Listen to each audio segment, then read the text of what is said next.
Ladies and gentlemen, there is serious struggle for power among the principal secretaries and the cabinet secretaries katika serikali ya William Samoei Ruto. Ukweli ni kwamba wakati ambapo aliwateua mawaziri wake na the principal secretaries au makatibu wakuu, what he did, he ensured that he checkmate all the Kikuyus and utapata kwamba mahali ambapo au the ministries that are very very lucrative were given to the Kalenjin community. And a very good example is the energy docket that was given to David Churchill na zingine nyingi. Ukiangalia vizuri sana katika baraza hili utapata ya kwamba kumezuka mitafaruku mingi sana. Indeed, one of the dailies reported this today, and it is among the top stories. I'm not sure which one, either the Daily Nation, the Standard or the Nairobi Star, kwamba kuna mizozo mikali sana ambayo iko pale, na unapotazama vizuri sana kwa sababu kuna ule mfano ambao umetolewa pale katika wizara ya maji. The Ministry of Water is headed by Alice Wahome, the former Kadara MP. Na unapotazama vizuri sana utaona kwamba the principal secretary is Rono. Rono is a principal secretary, na hapa ndipo ambapo mzozo mkali sana umetokea. Na huu ni mfano tu wa mizozo ambayo imetokea katika wizara nyingi, kwa sababu when you look at William Samoei Ruto, you realize that he named so many principal secretaries from his community. And I want just to look at just a few examples of Makatibu Wakuu, who are actually the accounting officer, and they are the one who account about the day-to-day running of the ministries. Because if you ask me, as per the constitution, the cabinet secretaries are just there for policy purposes. But the day-to-day running of the government is mandated to the principal secretaries, and in fact they are the one who are very very powerful. For instance, when you look at one of the state department, you realize we have Julius Korir. Julius Korir, I believe, is the one who is in charge of the civil service, public service.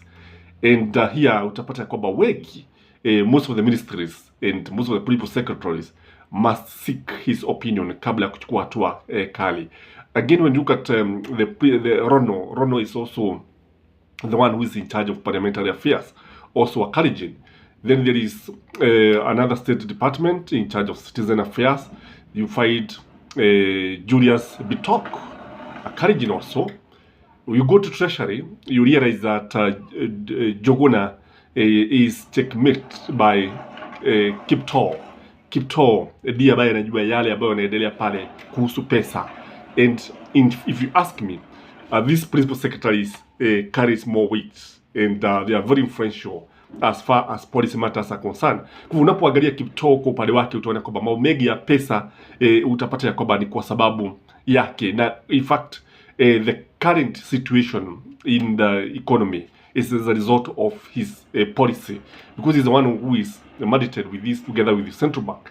Again, ukienda foreign affairs unapata Korir Seng'oei, unampata pale.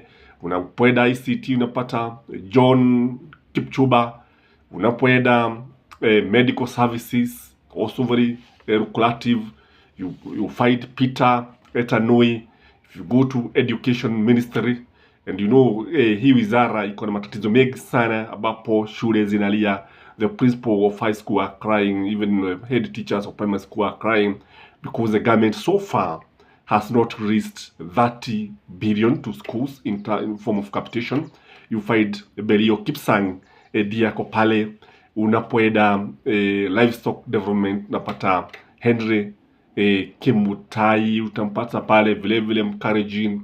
If you go to the environment, unapata mtu ambaye anaitwa Festus Ngeno, and it is repeated Now that is now when you go to the water ministry, unampata pale Rono is it Paul Rono na mwenzake pale utaona. If you look at that list, ladies and gentlemen, you agree with me that the Kalenjin have taken the lion's share of this government.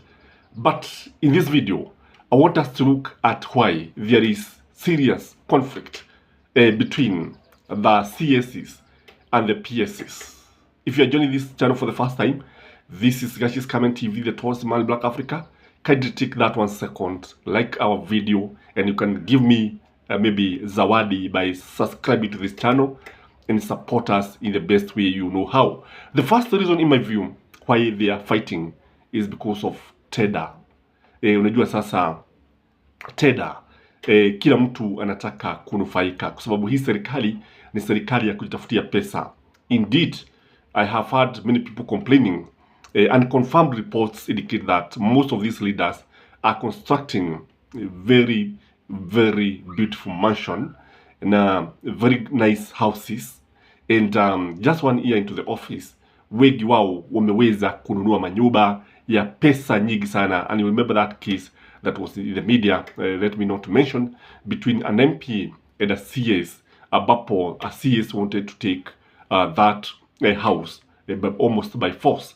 When you look at, for instance, the issue in the water ministry, Rono and Wahome are disputing because of the water development works.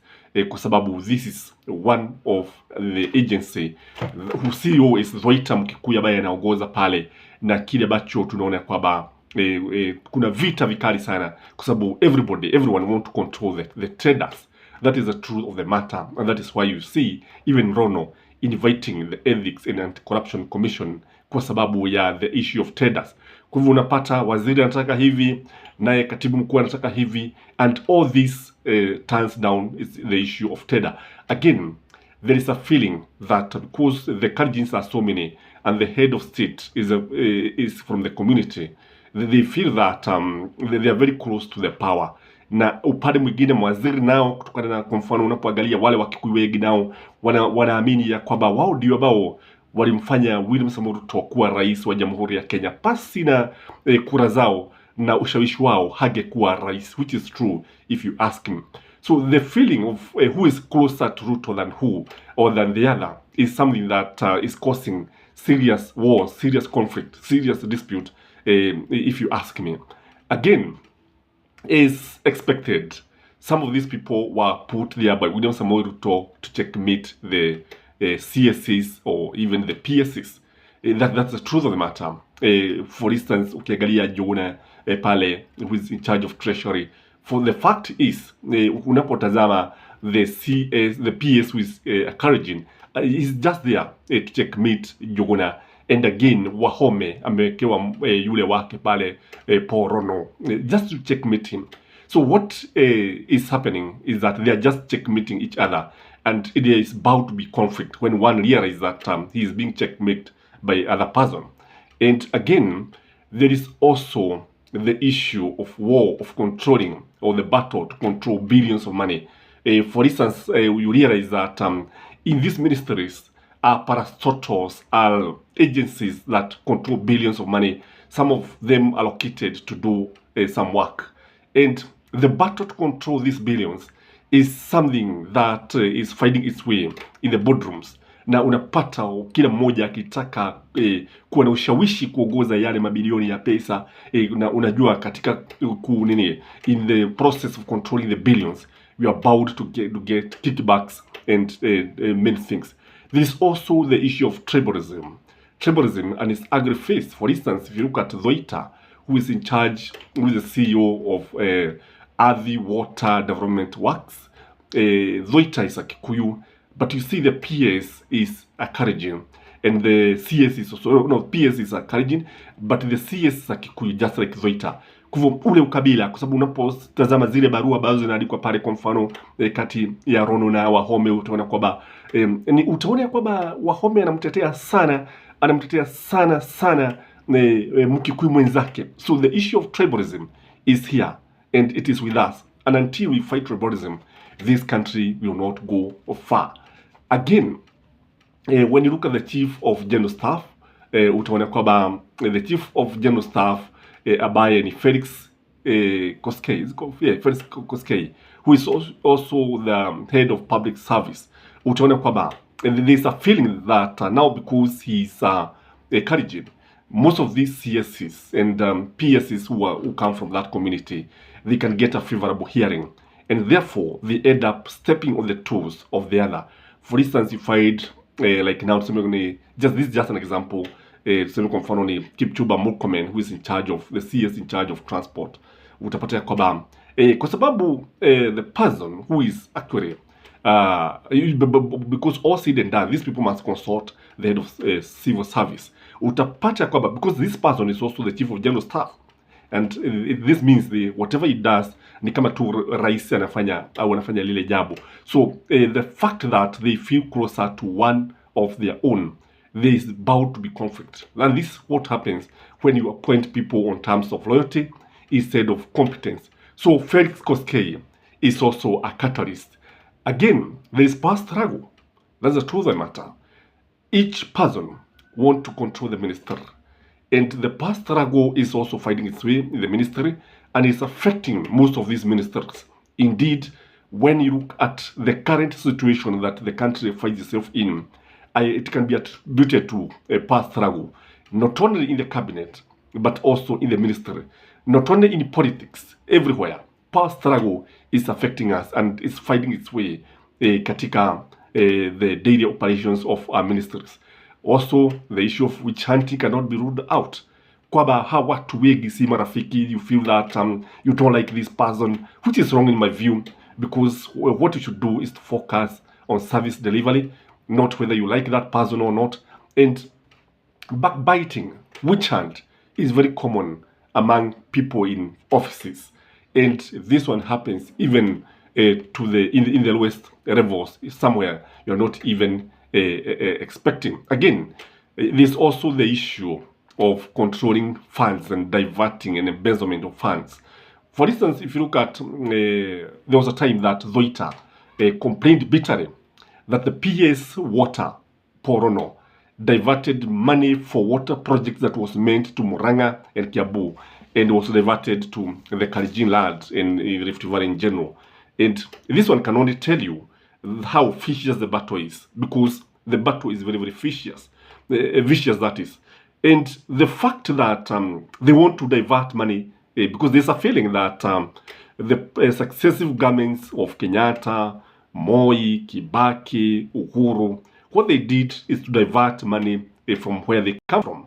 For instance, if you come to Central Province, you realize that the place is so much developed compared to others. And even I remember very well during the time of Moi, it is only Rift Valley that had its roads being tarmacked. All the other regions were ignored. So this idea and this mentality is still there amongst our various readers. I don't know where you're watching this video from, ladies and gentlemen, but as usual, let us interact through the comment section.